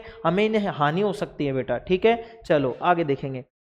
एक बीकर में 10 ml जल लीजिए, ठीक है, इसमें कुछ बूंदे सांद्र सल्फ्यूरिक अम्ल H2SO4 की डालकर बीकर को धीरे धीरे घुमाइए, बीकर के आधार को स्पर्श कीजिए, क्या तापमान में कोई परिवर्तन आया, यह प्रक्रिया क्या ऊष्मक्षेपी या ऊष्मशोषी है, उपयुक्त क्रियाकलाप को सोडियम हाइड्रोक्साइड के साथ दोहराएं एवं परीक्षण को लिखिए। बेटा जब भी अम्ल या क्षार को अपन मिलाते हैं, जल में जब मिलाते हैं बेटा, तो उसका टेम्परेचर बढ़ेगा, टेम्परेचर बढ़ेगा मतलब ऊष्मा उत्पन्न हुई है, इसलिए कौन सी अभिक्रिया हो जाएगी, ऊष्मक्षेपी अभिक्रिया हो जाएगी, ठीक है। अब देखो यहां से एक प्रश्न बनता है कि अम्ल में मतलब जब अम्ल, जैसे हमको क्या बनाना है, कोई सांद्र या तनु, मतलब किसी भी अम्ल को तनु करना है, तो हमें क्या करना चाहिए, क्या जल में, मतलब जल में अम्ल को मिलाना चाहिए या अम्ल में जल को मिलाना चाहिए, बेटा बताओ, जल में अम्ल को मिलाना चाहिए या अम्ल में जल को मिलाना चाहिए। तुम कहोगे सर ये तो पता ही नहीं चल रहा, कैसे क्या करेंगे, तो बेटा ध्यान से सुनेंगे, अम्ल को कभी भी ना जल में सीधा नहीं मिलाना चाहिए, मतलब जल को सीधा अम्ल में नहीं मिलाना चाहिए, क्यों, क्योंकि जब अम्ल जल से अभिक्रिया करेगा ना, जल से जैसे ही जल से अभिक्रिया करेगा तो उसमें से ऊष्मा उत्पन्न होगी, क्या होगी, ऊष्मा उत्पन्न होगी। तो जैसे मान लो तुम्हारे पास अम्ल है, मान लो ये पात्र है अपने पास, इस तरीके समझो, देखो जैसे मान लो ये पात्र है बेटा, ये पात्र है और ये पात्र है, इसमें तो क्या है बेटा, इसमें अम्ल है, क्या है, इसमें अम्ल है, मान लो इसमें क्या है, अम्ल है, और इसमें क्या है, जल है। तो देखो जब इसमें क्या करेंगे अपन, इसको डाल देंगे, इसमें क्या करेंगे, इसको डाल देंगे बेटा, तो ये क्या करेगा, ये क्या करेगा भाई, ये क्या करेगा, ये ऊष्मा उत्पन्न करेगा, गर्म हो जाएगा। अगर ये गर्म हो जाएगा तो जैसे मान लो, जैसे तुमने इसमें जल की बूंद डाली, थोड़ी सी क्या डाली, जल की बूंद डाली, तो ये तो पूरा अभिक्रिया करेगा। अब ये अम्ल की मात्रा यहाँ ज्यादा है, अम्ल की मात्रा क्या है यहाँ पे, ज्यादा, तो ये क्या करेगा, ज्यादा H+ आयन देगा, मतलब अभिक्रिया बहुत तेजी से होगी। तो इसमें भाई क्या होगा, इसका टेम्परेचर बहुत ज्यादा हो जाएगा, टेम्परेचर क्या हो जाएगा, बहुत ज्यादा, और टेम्परेचर बहुत ज्यादा हो गया तो बीकर टूट सकता है, हमें हानि हो सकती है, हमारे ऊपर अम्ल गिर सकता है, तो बहुत सारी चीजें होती है। तो क्या करना चाहिए सर, ऐसे करना चाहिए बेटा कि यहाँ पे जो जल का पात्र है, इस अम्ल में से धीरे धीरे धीरे धीरे एक मतलब थोड़ा थोड़ा थोड़ा थोड़ा करके इस जल में मिलाते रहना चाहिए, और इस जल को हिलाते हुए मिलाना चाहिए। कैसे मिलाना चाहिए, हिलाते हुए मिलाना चाहिए, जिससे क्या होगा कि जो ऊष्मा बनेगी वो कम कम मात्रा में बनेगी, और परखने ये जो जल है वो उसको क्या करता रहेगा, धीरे धीरे मतलब एब्जॉर्ब करता रहेगा उसको, मतलब उसको ग्रहण करता रहेगा, ऊष्मा का क्षय होता रहेगा धीरे धीरे, तो इतनी ज्यादा ऊष्मा उत्पन्न नहीं होगी और हम क्या रहेंगे, सुरक्षित रहेंगे। तो अम्ल में जल को मिलाना चाहिए, जल में अम्ल को, तो हम बोलेंगे सर जल में अम्ल को मिलाते रहे, अम्ल को मिलाना चाहिए, लेकिन थोड़ी थोड़ी बूंद करके और लगातार हिलाते रहना चाहिए। आगे देखेंगे बेटा, जल में अम्ल या क्षारक के घुलने की प्रक्रिया अत्यंत ऊष्मक्षेपी है बेटा, अत्यंत क्या है, ऊष्मक्षेपी। जल में सांद्र नाइट्रिक अम्ल या सल्फ्यूरिक अम्ल को मिलाते समय अत्यंत सावधानी रखनी चाहिए। अम्ल को सदैव धीरे धीरे तथा जल को लगातार हिलाते हुए जल में मिलाना चाहिए बेटा, किस में मिलाना चाहिए, जल में मिलाना चाहिए। सांद्र अम्ल में जल मिलाने पर उत्पन्न हुई ऊष्मा के कारण मिश्रण आस्फलित, आस्फलित का मतलब विस्फोट होकर उफान लेकर, उफन जाती है ना, चाय उफन जाती है, दूध उफन जाता है, तो उफान को बोलते हैं आस्फलित होकर बाहर आ सकता है तथा आप जल सकते हैं। साथ ही अत्यधिक स्थानीय ताप के कारण प्रयोग में उपयोग किया जा रहा कांच का पात्र भी टूट सकता है। सांद्र सल्फ्यूरिक अम्ल के कैन या डिब्बे तथा सोडियम हाइड्रोक्साइड की बोतल पर चेतावनी के चिन्ह पर ध्यान दीजिए। तो दे लेना भाई, मैंने बता दिया था तुम्हें अभी भी चित्र, ठीक है ना। आगे देखेंगे, आगे देखेंगे बेटा, भाई बहुत सारी चीजें रह रही हैं अभी तो। देखो अभी तो कल इसकी क्लास और चलेगी भाई, एक है ना, चलो क्लासें देखते रहेंगे रेगुलर। जल में अम्ल या क्षारक मिलाने पर आयन की सांद्रता H3O+ या OH- में प्रति इकाई आयतन में कमी हो जाती है। इस प्रक्रिया को क्या कहते हैं बेटा, तनुकरण कहते हैं, एवं अम्ल या क्षारक तनुकृत होते हैं। मैंने बता दिया था तुम्हें ये वाली बात। तो चलो आगे देखेंगे। HCl, HNO3 आदि जलीय विलयन में अम्लीय अभिलक्षण क्यों प्रदर्शित करते हैं, जबकि अल्कोहल एवं ग्लूकोज जैसे यौगिकों के विलयनों में अम्लीयता के अभिलक्षण प्रदर्शित नहीं होते। तो अपन ने देखा था ग्लूकोज और क्या, अल्कोहल, ग्लूकोज एवं अल्कोहल यौगिकों में विलय, बताओ क्यों, मतलब अम्लीयता के गुण क्यों प्रदर्शित नहीं करते, बताएंगे भाई, सभी बताएंगे। मैंने बताया था अभी कि अम्ल और जो ये मतलब अपने पास ये जो गैस होती है कौन सी, बताओ, बताएंगे भाई सभी, बताओ। भाई मैंने तुम्हें बताया था कि ये गुण किसके कारण आ रहा है, ये आ रहा है H प्लस आयन के कारण। तो इसमें बोलेंगे कि सर जो ग्लूकोज और अल्कोहल है, ग्लूकोज और जो मतलब अपने पास देखो यहाँ पे क्या है HCl और HNO3 है, ये HCl और HNO3 तो सर क्या करते हैं जल में आयनित होकर H प्लस आयन उत्पन्न करते हैं बेटा। क्या करते हैं जल में मिलकर, जल में घुलकर क्या कहते हैं, जल में मतलब क्या करते हैं बेटा, जल में आयनित होकर H प्लस आयन तथा ऋणायन देते हैं, H प्लस आयन तथा ऋणायन देते हैं। और ये क्या करते हैं अम्लीय गुण दर्शाते हैं, क्योंकि ये क्या होते हैं अम्ल होते हैं, क्योंकि ये क्या होते हैं बेटा अम्ल होते हैं, ठीक है। और जो जलीय विलयन में H प्लस आयन देते हैं, लेकिन बेटा ये क्या होंगे, देखो ध्यान से समझेंगे, HCl और HNO3 क्या है सर, ये तो सर अम्ल है। अब ये अम्ल जल में घुलेंगे तो बेटा H प्लस आयन भी देंगे और OH माइनस आयन भी देंगे। क्यों? क्योंकि जो जल बनेगा वो जल तो टूटेगा, हाइड्रोजन आयन तो देगा, तो यहाँ पे क्या बनेगा सर, यहाँ पे हमको क्या मिलेगा H प्लस आयन देगा, हमको क्या देगा H प्लस आयन, और ऋणायन भी देंगे। अगर H प्लस आयन और ऋणायन देंगे तो ये क्या कर भाई, ये क्या देंगे मतलब ये क्या करेंगे विद्युत का चालन करेंगे। लेकिन अब देखो इन्होंने H प्लस आयन दिया इसलिए क्या करेंगे अम्लीय गुण प्रदर्शित करेंगे, जबकि अल्कोहल और ग्लूकोज जैसी यौगिकों विलयनों में कोई भी मतलब ये क्या करते हैं कोई भी H प्लस आयन प्रदान नहीं करते। ये जो अम्लीय क्या करते हैं बेटा H प्लस आयन नहीं बनते। क्यों? क्योंकि इनमें सह संयोजी गुण होता है बेटा। क्या होता है? अल्कोहल और ग्लूकोज में सह संयोजी गुण होता है। ध्यान से सुन लेंगे इस बात को, ये मेन इंपॉर्टेंट बात है कि भाई ये HCl और HNO3 है, इनमें तो H प्लस आयन बनता है और ऋणायन बनता है, जिसके कारण ये कह देते हैं H प्लस आयन दे देते हैं, ठीक है, इसलिए ये अम्ल है। जबकि ग्लूकोज और जो अल्कोहल है, ग्लूकोज और जो अल्कोहल है ये H प्लस आयन नहीं देते। क्यों नहीं देते सर? क्योंकि इनमें सहसंयोजी गुण होता है। सहसंयोजी का मतलब ये एक दूसरे से जुड़े हुए रहते हैं। ये जो H प्लस होता है यहाँ पे जो H प्लस आयन होता है वो क्या होता है भाई, जुड़ा हुआ होता है। हाइड्रोजन का अणु सहसंयोजी गुण के कारण क्या होता है, बंधा हुआ होता है, वो मुक्त नहीं होता, इसलिए ये अम्लीय गुण प्रदर्शित नहीं करते बेटा। क्या है? ये अम्लीय गुण प्रदर्शित नहीं करते। आगे देखें, आगे देखेंगे बेटा, आगे देखेंगे अम्ल का जलीय विलयन क्यों विद्युत का चालन करता है, बताओ। ठीक है, बताओ क्यों करता है सर। जो अम्ल का जो जलीय विलयन होता है वो क्या करता है, हाइड्रोजन आयन उत्पन्न करता है बेटा। क्या देता है? हाइड्रोजन आयन उत्पन्न होता है, जिसके कारण क्या होता है, विद्युत का प्रवाह होता है। क्या होता है? उसके कारण विद्युत का प्रवाह होता है। तीसरा देखेंगे, शुष्क हाइड्रोक्लोरिक गैस शुष्क लिटमस पत्र के रंग को क्यों नहीं बदलती, बताओ क्यों नहीं बदलती। मैंने बताया था कि भाई ठोस होता है वो तो नहीं बदलता, लेकिन जो द्रव में पानी में जो होता है वो बदल देता है। क्यों? बताओ बताओ। देखो भाई, शुष्क हाइड्रोक्लोरिक जो गैस होगी, शुष्क हाइड्रोक्लोरिक जो गैस होगी वो क्या करेगी भाई, शुष्क हाइड्रोक्लोरिक गैस क्या करेगी बताओ। शुष्क हाइड्रोक्लोरिक गैस क्या करेगी बताएंगे सभी। देखो जब शुष्क हाइड्रोक्लोरिक गैस होगी ना बेटा, उसका आयनन नहीं होगा, उसका आयनन नहीं होगा, उसका आयनन नहीं होगा, अतः यह H प्लस आयन नहीं देगी, अतः यह H प्लस आयन नहीं देगी। अब ये अगर H प्लस आयन नहीं देगी बेटा, अगर ये H प्लस आयन नहीं देगी तो अम्लीय गुण भी प्रदर्शित नहीं होगा। बताओ अम्लीय गुण प्रदर्शित होगा क्या? नहीं। तो अब जब अम्लीय गुण अनुपस्थित होगा, जब अम्लीय गुण अनुपस्थित होगा, अर्थात अम्लीय गुण की अनुपस्थिति के कारण, अम्लीय गुण की अनुपस्थिति के कारण जो शुष्क लिटमस पत्र होता है वो रंग नहीं बदलता, वो रंग नहीं बदलता। बताओ कोई दिक्कत है इसमें? नहीं सर। तो आगे बढ़ेंगे। देखो अम्ल को तनुकृत करते समय यह क्यों अनुशंसित करते हैं कि अम्ल को जल में मिलाना चाहिए न कि जल को अम्ल में। तो ये अपन ने देखा था कि किसी भी सांद्र अम्ल को तनुकृत करते समय यह एक क्या होती है कि अत्यंत ऊष्म क्षेपीय अभिक्रिया होती है। कैसी होती है? अत्यंत ऊष्म क्षेपीय अभिक्रिया होती है, ठीक है।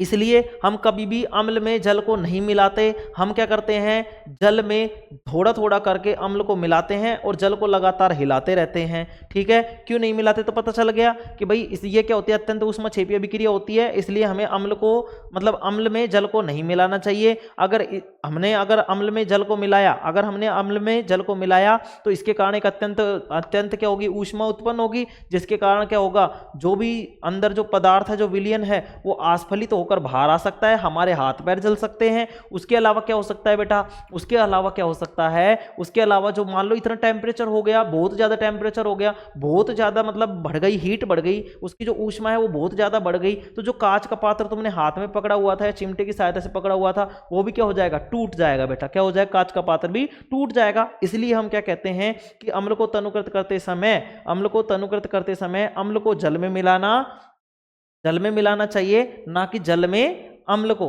ना कि जल को अम्ल में, जल को अम्ल में। मतलब समझ में आ गया ना भाई, मतलब पानी में मिलाएंगे अम्ल। जैसे मान लो ये ड्रिप वाली आती है, ड्रिप लेते हैं ना, ये पिचकाई, इसमें से अम्ल भर गया है ना, फिर उसमें से धीरे धीरे ये पिचका के थोड़ा थोड़ा सा बूंद बूंद डालते रहते हैं और इसको हिलाते रहेंगे, इस तरीके से मिलाएंगे बेटा, ठीक है। चलो आगे देखेंगे। अम्ल के विलयन को तनुकृत करते समय हाइड्रोनियम आयन की सांद्रता कैसे प्रभावित होती है, बताओ कैसे होती है भाई। अम्ल के विलयन को तनुकृत करते समय तो क्या करेंगे भाई, जब अम्ल के विलयन को तनुकृत करते समय हाइड्रोनियम आयन की सांद्रता में बताओ कैसे परिवर्तन होगा, बताओ, बताएंगे भाई सभी, कैसे परिवर्तित होगा बताएंगे सभी। तो भाई इसमें हम बताएंगे कि तनुकृत करते समय जो H3 ये हाइड्रोनियम आयन है, हाइड्रोनियम जो आयन है बेटा, हाइड्रोनियम जो आयन है इसकी सांद्रता में प्रति इकाई आयतन में कमी आ जाएगी। प्रति इकाई आयतन में कैसे कि मान लो अपने पास क्या है भाई, मान लो अपने पास 1 लीटर का कोई जग है, 1 लीटर का क्या है बेटा अपने पास कोई जग है। देखो जल्दी जल्दी समझेंगे। देखो जैसे मान लो ये 1 लीटर का जग है, इसमें मान लो पहले ये इस तरीके से अम्ल था, क्या था बेटा ये अम्ल था। इस अम्ल में जो हाइड्रोनियम आयन की जो संख्या थी, मान रहे हैं अभी भाई, मैं मान रहा हूं, बता रहा हूं तुम्हें, मान लो 100 थी, कितनी थी 100 थी, कितनी थी 100 थी। और ये जल ये जो अम्ल था वो कितना था 1 लीटर था बेटा। 1 लीटर में कितने हाइड्रोनियम आयन थे, मान लो 100 थे, कितने थे 100। लेकिन अब देखो यहां पे क्या कर रहा हूं मैं, यहां मान लो मैंने 1 लीटर और पानी भर दिया, मैंने क्या भर दिया इसमें 1 लीटर पानी और डाल दिया बेटा। 1 लीटर और पानी मतलब तनुकृत करते समय हमने इसमें जल की जो मात्रा है उसको भी क्या कर दिया 1 लीटर कर दिया, 1 लीटर कर दिया। तो देखो यहां पे जो टोटल मात्रा हो गई वो कितनी हो गई 2 लीटर हो गई सर। लेकिन हाइड्रोनियम आयन की संख्या कितनी है अभी भी 100, क्या हो गई है हाइड्रोनियम आयन की संख्या कितनी है 100 है बेटा, क्या है तो हम क्या बताएंगे कि हाइड्रोनियम आयन को अम्ल के विलयन को तनुकृत करते समय हाइड्रोनियम आयन की जो सांद्रता होती है वो प्रति इकाई आयतन में क्या हो जाती है, उसमें कमी हो जाती है, क्या हो जाती है कमी हो जाती है। अम्ल की मात्रा तो उतनी रहती है लेकिन जल की मात्रा क्या हो जाती है बढ़ जाती है, ठीक है। परिणाम स्वरूप क्या होती है हाइड्रोनियम आयन की सांद्रता कम हो जाती है बेटा। देखो जब सोडियम हाइड्रोक्साइड विलयन में आद्य क्षारक मिलाते हैं तो हाइड्रोक्साइड आयन की सांद्रता कैसे प्रभावित होती है, इसमें भी वही बात है भाई इसमें, ठीक है। तो OH माइनस आयन की सांद्रता प्रति इकाई आयतन में क्या हो जाती है भाई कम हो जाती है। अगर कम हो जाती है तो इसकी क्षारीयता भी क्या हो जाती है प्रभावित हो जाती है, ठीक है, ठीक है। अब देखो अब इसमें क्या मिलाया है भाई इसने, देखो सोडियम हाइड्रोक्साइड मिलाया है, ध्यान से सुनेंगे। इसमें तो तनुकृत कर रहा था इसलिए अम्लीयता कम हो रही थी, अम्लीयता कम हो रही थी, लेकिन यहाँ पे सोडियम हाइड्रोक्साइड मिलाया है बेटा। सोडियम हाइड्रोक्साइड का मतलब क्षार ही मिलाया है। तो अगर क्षार मिलाया है तो इसमें क्या बोलेंगे कि जो OH आयन होंगे, जो हाइड्रोक्साइड ये क्या है भाई हाइड्रोक्साइड आयन, जो हाइड्रोक्साइड आयन है इसकी प्रति इकाई सांद्रता में क्या हो जाएगी बेटा वृद्धि हो जाएगी, और क्षारीयता के मान में क्या हो जाएगी वृद्धि हो जाएगी बेटा, क्या हो जाएगी वृद्धि हो जाएगी। कल अपन पढ़ेंगे यहाँ से अम्ल एवं क्षारक के विलयन कितने प्रबल होते हैं। कितना रह गए भाई ये, चलो थोड़ा सा ये कल हो जाना चाहिए भाई पूरा, मेरे हिसाब से तो कल इसको पूरा करा दूंगा जहां तक है ना। अरे भाई तो बहुत सारा है, चलो कोशिश कर देंगे कल इसको पूरा करा देंगे भैया ना, ठीक है। और 1-2 दिन में इसके प्रश्न भी ला देंगे भाई। क्लास देखो रेगुलर लिया करो आज, ठीक है भाई। हम मानते हैं हमारी रेगुलरिटी खराब हो रही है, आपकी रेगुलरिटी खराब नहीं हो रही, लेकिन थोड़ा सा समझो भाई, थोड़ा सा दिक्कत आ रही है अभी, है ना।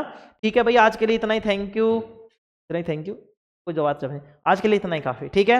हाँ थैंक यू उसके लिए बेटा, क्लास ले रहे हो तुम है ना, ठीक है। आज के लिए इतना ही काफ़ी है भाई। Thank you all of you, take care, love you all, ठीक है, ओके। हाँ फ्लाइंग किस ले, ठीक है, चलो नालायक हो।